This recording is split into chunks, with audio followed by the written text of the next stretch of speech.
So we're going to start by having a look at the history of After Effects. What is After Effects? What does it do and where does it come from? Well, After Effects is a motion graphics and compositing app or application that's primarily used for creating motion graphics and visual effects. And it allows users to animate, alter and composite media and add effects, both in 2D and 3D environments. And it uses various built-in tools to do that, but you can also extend it by using third-party plugins. And if we have a look here, we see the original team that created After Effects, a small startup company. And this is a picture of them in around 1991. And from left to right, we have David Herbstman, David Simons, David Foster, Greg Diocampo, Ben the dog, Sarah Lindsley and Josh Hendricks.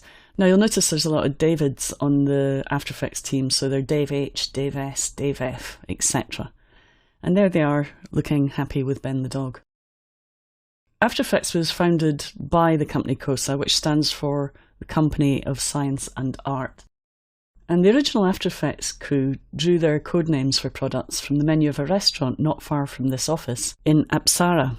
And this is also known as the Plabbed. And you need to ask people in the know why it's known as the Plabbed. So I'll leave that for you to discover yourself. Dave Simon says, "We just visited that restaurant and apparently not much has changed.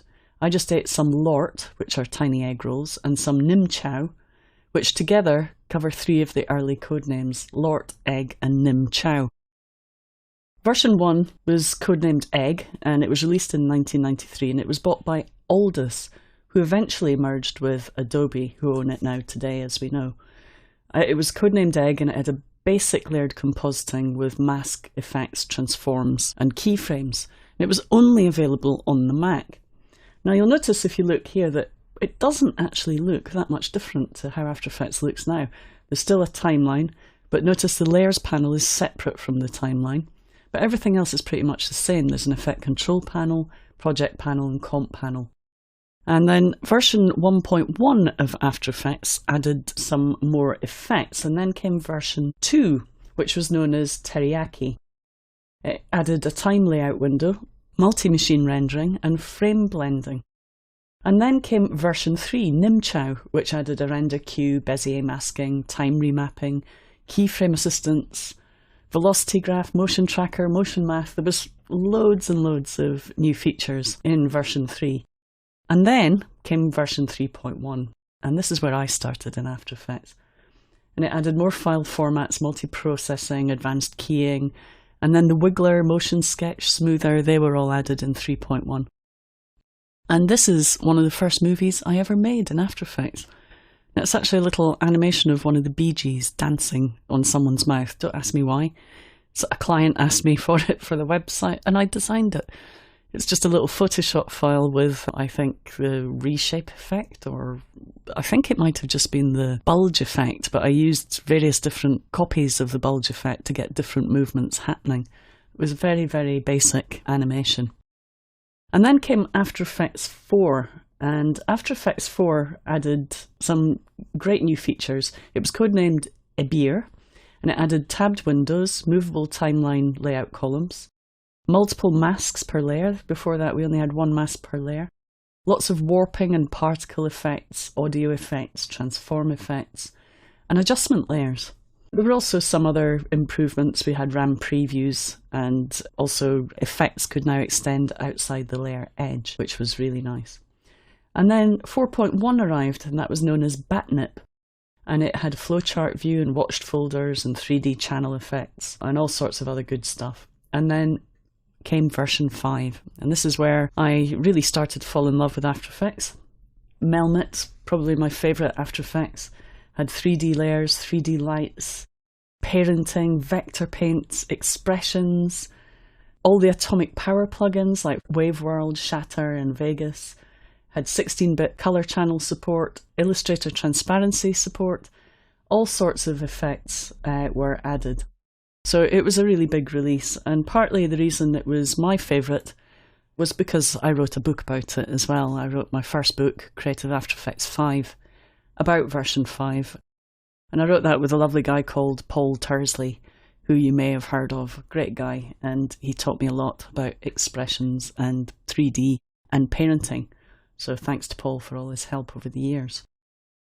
So this is a showreel of mine, of part of my showreel, and this was one of the first serious projects I worked on, which was a film for the Cook Museum in Middlesbrough, where I composited text over footage, and at the time I just had to use masks to make text appear and disappear over time. So that was one of my first jobs on After Effects 5.